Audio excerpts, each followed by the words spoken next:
আসসালামু আলাইকুম। আল্লাহর আইন এবং সৎলোকের শাসনের লক্ষ্যে বাংলাদেশ জামাত ইসলামী সারা বাংলাদেশেই স্থানীয় সরকার নির্বাচনকে সামনে রেখে তাদের রোকন পুরুষ, রোকন মহিলা এবং শিবিরের আহ, সদস্য সাথী, আহ, ইউনিয়ন পর্যায়ের টিম এবং টিম সদস্য যারা আছেন, ওয়ার্ড পর্যায়ের সভাপতি, সেক্রেটারি, যুব বিভাগ, উলামা বিভাগ, মানব কল্যাণ সম্পাদক, শ্রমিক কল্যাণ ফেডারেশন, এই সকল ভাইরা হচ্ছে ভোটার।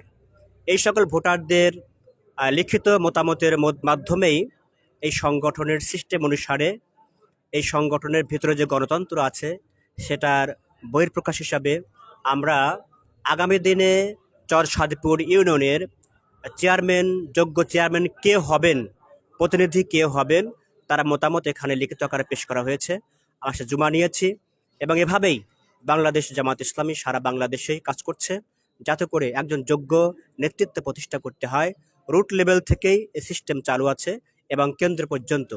আমরা আশা করছি যে এই মতামতের মধ্য দিয়ে একজন যোগ্য নেতৃত্ব, যোগ্য ক্যান্ডিডেট বাছাই করতে সক্ষম হব এবং তিনি জনগণের মতামত রায়ের মাধ্যমে ভোট নিয়ে একজন দেশের ইউনিয়নের কাণ্ডারি হিসাবে কাজ করবেন যাতে করে গরিব দুঃখী অসহায় মানুষেরা সুখে স্বাচ্ছন্দ্যে বসবাস করতে পারে, অনাহারী মানুষরা যাতে করে তাদের প্রাপ্যটা বুঝে পায়।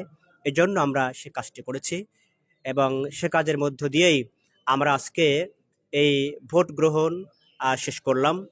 আপনারা দোয়া করবেন যাতে করে বাংলাদেশ জামাত ইসলামী সামনের দিনে, সামনের বছরে যে কোনো সমস্যাকে সমাধানের মধ্য দিয়ে, যে কোনো পরিস্থিতিকে মোকাবেলার মধ্য দিয়ে একটা সুন্দর সুশৃঙ্খল বাংলাদেশ বিনির্মাণের ক্ষেত্রে কাজ করতে পারে, এই প্রত্যাশা রাখছি আমরা।